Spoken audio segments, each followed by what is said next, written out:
O bruxismo ou apertamento dentário é uma situação muito comum nas pessoas devido, muitas vezes, ao mau posicionamento dos dentes, outras vezes pelo estresse do dia a dia.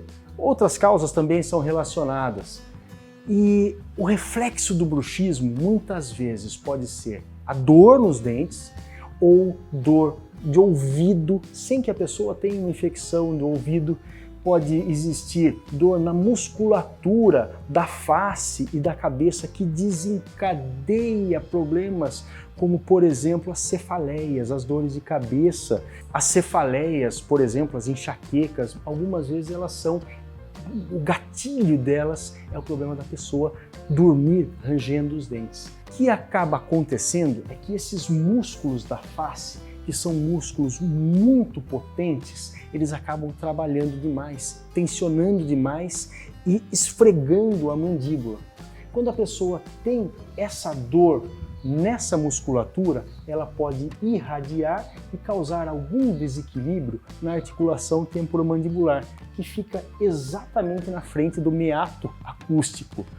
Por isso, muitas vezes a pessoa refere uma dor de ouvido. Na verdade, ela tem uma inflamação ou na articulação mandibular, temporomandibular, ou nos músculos, o músculo temporal, masseter, e isso está refletindo lá para perto do meato acústico. Então a pessoa fala, poxa, eu tenho dor no ouvido, eu tenho zumbido no ouvido, e você vai procurar, não acha nada, o médico vai procurar, o otorrino vai procurar, no ouvido não tem nada.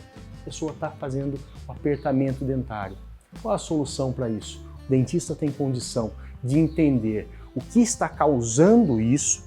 Muitas vezes o tratamento tem que ser uma reabilitação dos dentes. Se a pessoa tem falta de dentes, tem que colocar essa mordida bem certa, repor as peças que estão faltando.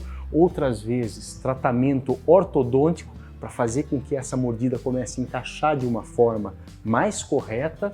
E o que a gente usa muito são as placas miorrelaxantes. São umas plaquinhas de mordida, parece aquelas plaquinhas de proteção que os jogadores de basquete usam. Elas são desenhadas para que se relaxe essa musculatura e a pessoa, durante o dia e principalmente à noite, pare de tensionar tanto. Então, é uma solução interessante, são as placas miorrelaxantes, os tratamentos com vista à solução do bruxismo, do apertamento dos dentes. É isso aí, grande abraço, até mais!